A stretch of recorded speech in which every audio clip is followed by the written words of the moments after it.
Welcome to Jewish Boy Calls His Mother. I'm your host, Sadia. This is my mother, Ima. Greetings, mother. Hello, my sweetness. Let's get into a good mood. Yeah, we'll try. I It's know just, my son's a little irritated because of time constraints. it's more than time constraints, Ima. It's the fact is that we do it. We've been doing this for like close to 3 years. We have like a schedule. We were doing it perfectly, like on the nose, like 8 o'clock, 8:15, boom, boom, boom, boom, boom, for 3 years straight. And then like I get it. You get these offers for piano lessons, so you take them, but it's just like now we have to reevaluate everything, and hopefully we can still keep everything up. And I want to keep things up. I want to keep things going. And it frustrates me and annoys me when we're trying to have the whole thing going and I have a schedule to keep in a way of like I have other things throughout the day and I look forward to this and I feel like I get kicked under the table because I'm the lower priority and there's other priorities that are there. But we'll stick this out. It's fine. We'll make do. I didn't have some main topics to discuss. Oh, remember we were talking about, now that you're a daddy, we're talking about baby songs. Like somehow when people become parents, it's like their creativity just comes to the surface. Yes. Yeah. Like I remember the songs I made up with Etty, my firstborn child. Chiku, I love you and how I do. Oh, I love you. A budgie boo, a mudgy boo. Oh, budgie boo. I love you and how I do. Oh, I love you. Boom, boom. A budgie boo. Ooh, ooh, boom, boom. I feel like I'm in a ragtime whorehouse. um, yeah, I actually noticed that a little bit where, I noticed in a weird way that I am like saying things in sing song or making up little ditties. Like today I was making up some ditty. I don't even remember what it was, but in the heat of the moment, it was talking about eating your breakfast, and I was just like making him a bottle, and I was singing some random ditty song about like, go eat your food. Yes, you will. You're gonna have to because you don't, and you might die. Then that might be a problem in the future. Like, like it's not like That's ghoulish. I'm getting a little more creative over time, but yeah, it's funny because it's just like the one thing I can say is definitely a concern of mine is sleep. Ruthie's been doing like amazing, really pushing herself a lot, like a lot. And I do what I can, but I have my own, regimen and whatnot. But like seriously, there's sleep is so important. And that was the other thing I was gonna say is that like I have like I'm trying to get on a sleep schedule. Ruthie's right now just a night owl at this point. Mhm. It's really like sleeps more during the day than during the night, but lately she's been able to do both, which I'm getting kind of worried. What about you with when you were taking care of the babies with like sleepless nights? Forget, and everyone will tell you the same thing.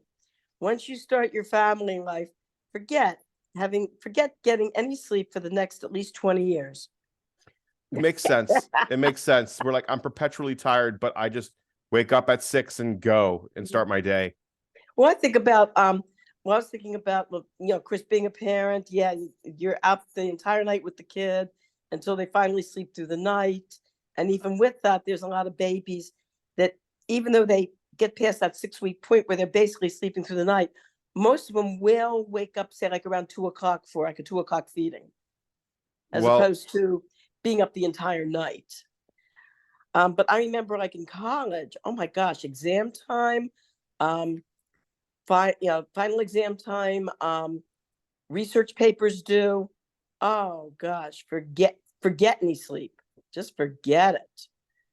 I it's fun. remember at the end of I remember many times in college at the end of the week, especially final exams, coming home and just, like Friday afternoon after it was all done, just crashing on my bed, and that's all I could do is just go straight to sleep. It's funny you mentioned about college because I got my master's in architecture, and anybody who's been to architecture school will tell you like it's very common to have like long nights of work.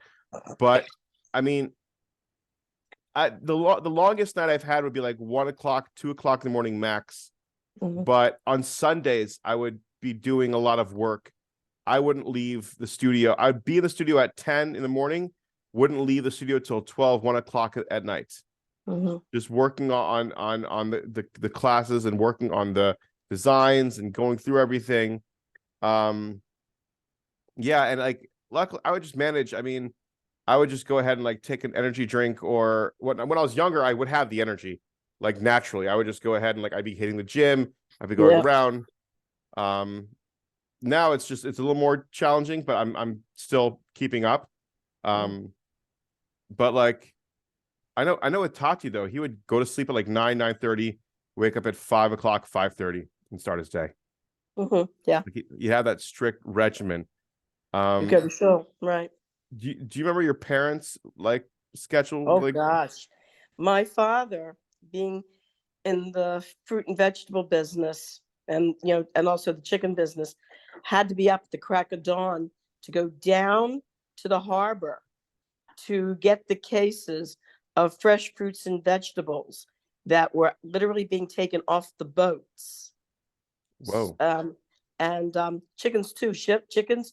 He would have to be again up at the crack of dawn, go to the shechting house to get fresh killed chickens, and bring them home to my mother, who would prepare them for any way the customers wanted them. They wanted them cut a certain way. She would cut them and clean them, and kosher the meat. This was before you could get koshered meat in the stores. People had to kosher their own meat, with the salting, the soaking and the salting. oh wow, And she would do that for my father's customers. that's really cool. Yeah, I Um, used to watch her do it. didn't Zadie have like his whole workout routine as well? I remember we talked about previously, but I remember as a kid seeing like medicine balls and this like these arm stretchers things, and I'd see it, and like I'm not sure like how much would he work out. Um, but do you remember seeing him work out, like doing jumping jacks with him? Oh yeah, yeah. He used to work on sit ups. He was very big on sit ups, and just also they call it calisthenics. Yeah, I yeah, don't know what they that's call it now. They call it calisthenics. they still call it Yeah, calisthenics. Yeah. he used to. He always did his old army calisthenics. Even when he retired, he would wake up in the morning and do his army calisthenics. Oh wow, because I remember seeing you watching Buns of Steel, and Yeah. what's his name, not Gene Simmons, Oh yeah, I uh know what you're talking about. Richard Simmons. Richard Yeah, Simmons. Thank you, Richard yeah. Simmons. What was great about Richard Simmons was I used to take exercise tapes, videos out of the library, Yes. and it took me a while to find the ones that I enjoyed that worked for me. Hmm. The problem with Buns of Steel, she did a lot of, how can I say, her exercises put a lot of pressure on the knees. She did a Mm. lot of bends. I have arthritic knees. I've always had, even as I remember, even as a teenager, having a problem with my knees. Yeah. And I tried some of her Buns of Steel. Tati and I tried. In fact, one was one Motzei Shabbos. I remember that. I don't know if you were born yet, but the kids and me and Tati put it on the monitor, and we did one of the exercise tapes there. And oh my God, our knees just killed us. And then I tried. There were some other tapes. One tape from a comedian whose name was, I think, David Brenner, I think was his name. And the problem with his tapes was the whole tape he's kvetching how much he hates it, but it's good for him. He hates it, but it's good for him. Richard Simmons was the one who came along and said, this can be fun, and I'll show you just how it can be fun. And he made it fun. Yeah, it's funny. Like sweating to the oldies. He Yeah. put on like really good rock music, and his exercises were not horribly intense. They were exercises that anybody on any level could do. His idea was no matter where you are, get up and move. Also, he would give talks about diet. And I remember one of the things he was saying that a lot of Americans do, unfortunately, he says television plus donuts equals weight gain. And it was Mhm. true. A lot of Americans will sit in front of the television and eat all sorts of junk food.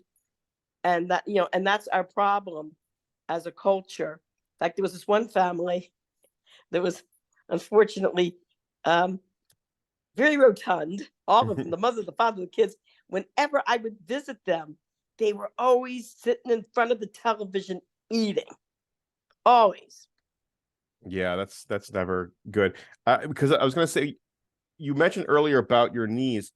I had that same problem, and I actually was taught this by someone where you first off you remove the original soles of the shoes, and you buy Dr. Scholl's like shoes, inner soles for like workers or whatnot, whatever you fancy. And the certain shoe you get, I'm testing it right now. The certain shoe you get, in my opinion, is you get the flex shoe, because these stiff shoes that have a flat bottom, they don't allow your feet to flex, which causes issues in your knees, oddly enough, at least for me, because and also replace your sneakers every 6 months. Ooh, that's interesting. Yeah, because the 'Cause cushioning. usually I replace my sneakers like once a year. Well, I mean, if you're a more active person, 6 months, if not Yeah. maybe a year. But it's interesting you said, because there was a podiatrist that did recommend that to me. But my podiatrist gave me custom made orthotics. He knows he takes out the sole and he puts in custom made orthotics. And the shoes I get, I use maybe Sarconi's, Skechers, New Balance. I like New Balance. So New Balance, Skechers, stuff like that. So Yeah. New Balance and Skechers, at least this works for me. So I don't know what works for you. Those shoes I'm wearing, I think I'm wearing like a Under Armour right now, but they're the same style of New Balance where it's all stiff. It's a giant hunk of like rubber. And when they have this, Nike has this shoe called Nike Flex, where it bends all the way and you really can twist it and you get a lot of flex in the shoe, which for me, every time I wear those shoes, sorry, every time I wear those shoes, my knee problems kind of go away. And when I'm wearing these shoes, like it's fine. The only reason why I got these shoes was because Flex shoes are like $90 and these shoes were like 45. So I was like, you know what? Let me just go on the cheap and see what the big deal is. And now I'm like, once I finish these shoes, I'm just going to go back to Flex or find a knockoff Flex, because tell me though, but how does Flex go with these orthotics? Because I'm wearing orthotics. Well, they usually work when you come to the orthotics. You're talking about the inner lining. It's the inner sole. What they do is the podiatrist takes out the original inner sole. Yes, and then puts in the orthotics. Yes, so I do that all the time. Whenever I buy a shoe and I buy a Dr. Scholl's inner soles. So I never use the original sole. Never.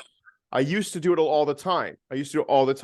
And then someone taught me like, hey, it's better for your knees, it's better for your feet to just go ahead and replace that with proper inner soles. And I haven't gone back since. Like it really is a lot better than that. But I just want to shift topics because I feel like it's a little. Want to get back to baby songs? Baby songs, sure. Babies have a few baby songs. Okay. What was some of the other songs, the baby songs I used to sing? Then there was one I used to sing. I love you. I give you the kisses. Oh yes, I do, because I love you. Boo boo. That's wonderful, Emma. That's fantastic. I love it. It's just. And then there was your baby song. Oh, what, the Saji the Rough? Saji the rough, the Saji the tough, the Saji the rough and the tough, tough. When the going gets rough, the rough gets going. Saji the rough and the tough. Then it was Saji I used to tell your sisters stories about you called Saji the Wonder Baby. Yeah, I think I remember Saji. I think I remember you saying that very vaguely about Saji the Wonder Baby. Saji the Wonder Baby, but he's strong. We don't mean maybe, but